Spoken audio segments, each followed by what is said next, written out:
Hola, ¿qué tal? Estamos en una nueva emisión de Pensándonos a Nosotros Mismos, el programa del canal comunitario de la cooperativa Martín Castellucci. Hoy el tema que nos convoca es el Día del Periodista, en conmemoración de aquella primera Gaceta de Buenos Aires que realizó Mariano Moreno.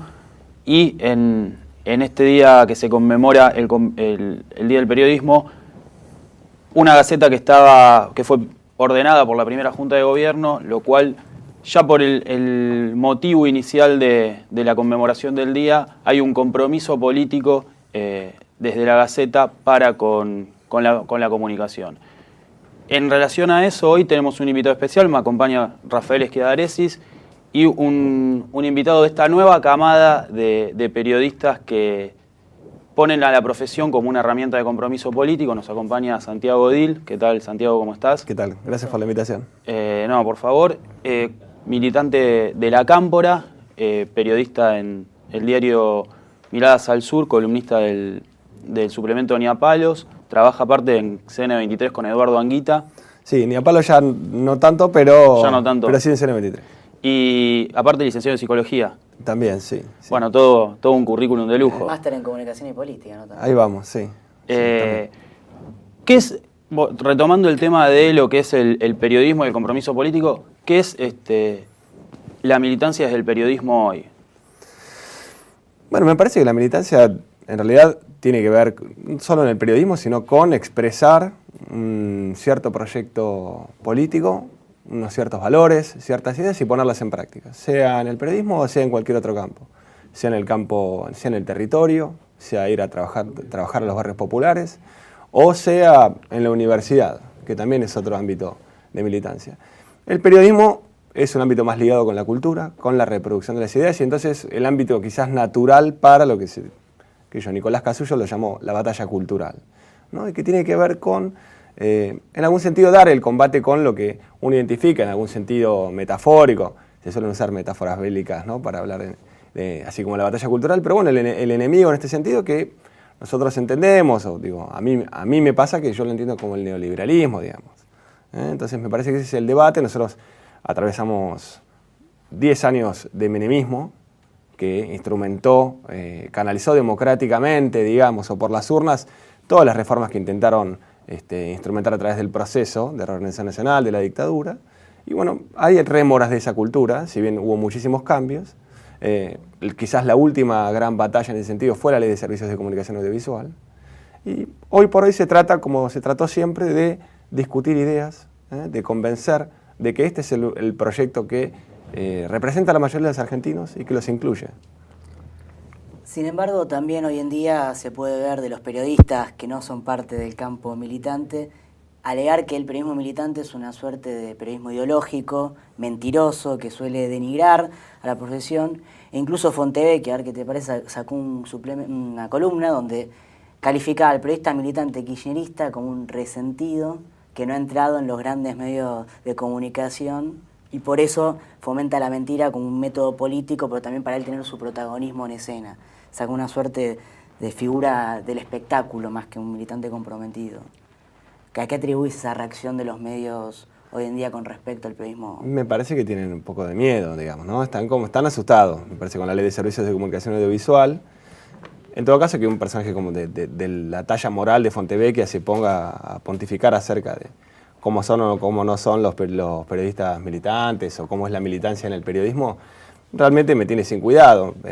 Fontevecchia es un tipo detestable desde el punto de vista de que fue colaboracionista de la dictadura militar, un tipo acomodaticio, un tipo que de ética periodística básicamente no entiende nada, o que ejerce un periodismo que es muy criticable, ¿no? Basta con ver cómo titulan las notas, la línea editorial que tiene el diario Perfil, que en realidad me parece que es un gran confusor, me parece, ¿no? Perfil, en la medida en que se amolda, ¿no? Puede por momentos agarrar ideas progresistas, por momentos siempre un palo muy duro de negocios, ¿no? de fondo, pero siempre acomodándose para pegar, y en realidad lo que esconden es también que, bueno, ellos son un actor importante ahí, y lo que están haciendo son negocios.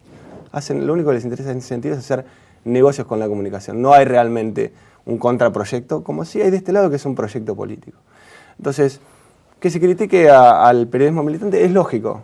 Ahora, en algún sentido, a mí me parece que se puede pensar que no hay no hay una fuera de la política. Todo es político. Me parece que si algo vino a desnudar todo el debate por la Ley de Servicios de Comunicación Audiovisual, es que los medios forman parte de la arena política, no están por arriba. Hay un libro muy interesante de Sidi Caro que se llama La política mirada desde arriba, que es un libro que analiza históricamente los editoriales, la línea editorial del diario La Nación. Y La Nación siempre se pone como arriba, como juzgando a los políticos, a ver cómo hacen las cosas. Y es en realidad un rol bastante tradicional de la prensa, si se quiere. Ahora, o de la prensa, esta prensa que se fue delineando como periodismo independiente, digamos, que se jugó a ponerse en ese lugar. Quedó clarísimo que los medios no son ángeles, no orinan agua bendita, por decirlo de alguna manera, sino que están dentro del campo de disputa. Y además ese escenario se complejiza cuando los medios empiezan a formar parte, y esto es un ciclo histórico, empiezan a formar parte de conglomerados más grandes, de empresas, que articulan, vertebran distintos intereses. Así como en la Argentina, por ejemplo, se puede explicar que tanto Clarín y La Nación sean socios en la producción de Expoagro, que es el evento más grande agrícola del país y en el cual se facturan millones de dólares. Entonces, la línea editorial, indudablemente, de Clarín está muy influida, por ejemplo, por los intereses de las corporaciones agropecuarias.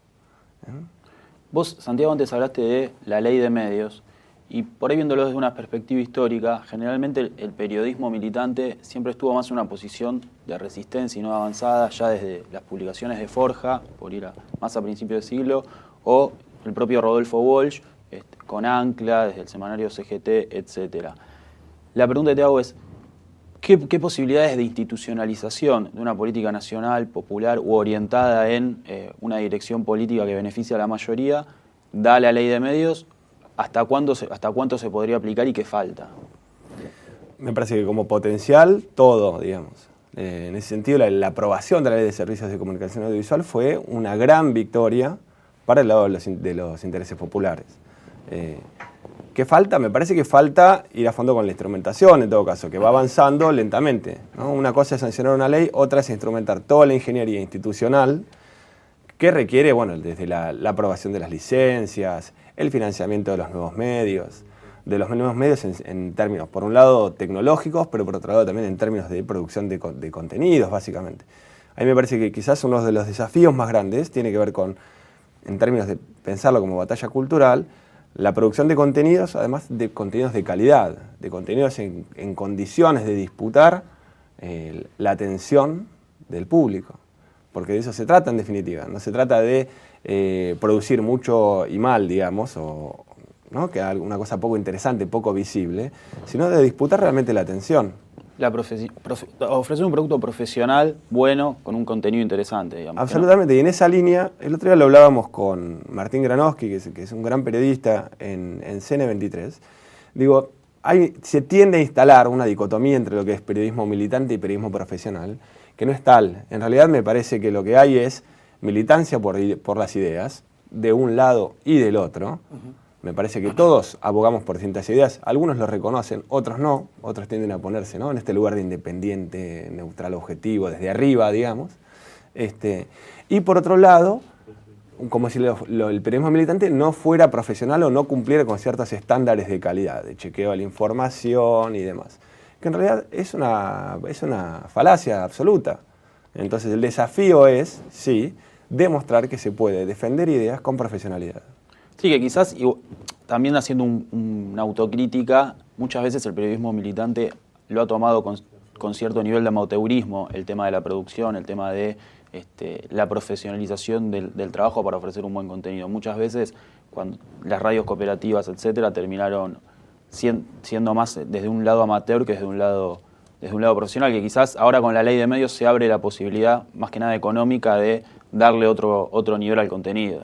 Sí, absolutamente. Igual trasciende la cuestión del periodismo e incluso yo iría un poco más allá, pensándolo en términos de comunicación en general. Y esto incluye desde, un compañero decía, bueno, necesitamos pasar ya de la pintada a la pintura, ¿no?, del cantito a la canción. Y en ese sentido, sí empezar a impactar en la cultura propiamente. ¿Vos qué sentís que hizo el kirchnerismo, si hizo un aporte a este periodismo militante? ¿Si revivió una llama de nuestra historia o bien reinventó una condición de periodista militante? Al menos sentís vos, digamos, un aporte más allá del lado institucional de la ley de medios. Absolutamente. Ustedes lo marcaban muy bien en el editorial. Digo, a mí me parece que la tradición del periodismo militante como tal es la que inicia el periodismo. El periodismo mismo surge como un órgano de opinión política. Ese es el nacimiento de la prensa propiamente, ¿no? Como intervención en lo que Habermas después llamó la esfera pública. Entonces me parece que, si se quiere, el gran aporte del kirchnerismo y del clima de época, yo diría, pero facilitado sin duda por la acción política del actor principal de estos años que fue el kirchnerismo, es habilitar una instancia de análisis de los medios superior, digamos, una mirada por sobre los medios. Digo, si los medios tendían a ponerse arriba de la política, bueno, hay una mirada ahora desde arriba de los medios que los ubica nuevamente en el mismo nivel de disputa política que el resto de los actores. Así, por ejemplo, uno puede explicarse que existan programas que son, uno podría decir, metamediáticos. No solo programas, sino también cómo han crecido una cantidad de sitios en Internet, de incluso publicaciones gráficas, que lo que hacen es un análisis bien detallado de medios. Y no hablo solo de los programas que sí florecieron en los 90, más tipo Zapping, o incluso, sí, Zapping, o lo que fue al principio, Perdona Nuestros Pecados, claro, que eran más banales, y que en realidad tienden a una cerrazón un poco autista sobre la producción misma de la televisión. Si se quiere, es un poco lo que hoy es el tinelismo en la televisión, ¿no? Esta cuestión de copar con distintos tipos de programas que reproducen los mismos contenidos, incluso de distintos canales. Pero eso es banal. Sí es interesante cuando sobre eso se hace una lectura política, como por ejemplo empezó a hacer la productora de Diego Birz con TBR. Me parece que ese fue un punto inicial muy interesante y que a partir de ahí, de hecho, después surgen iniciativas como la de 678, que para mí realmente fue un punto culmine en la medida en que en cierto momento político sirvió para recuperar la iniciativa política. Vamos a un corte y después seguimos con Santiago Edil. Vamos a hablar de 678 y otros temas más.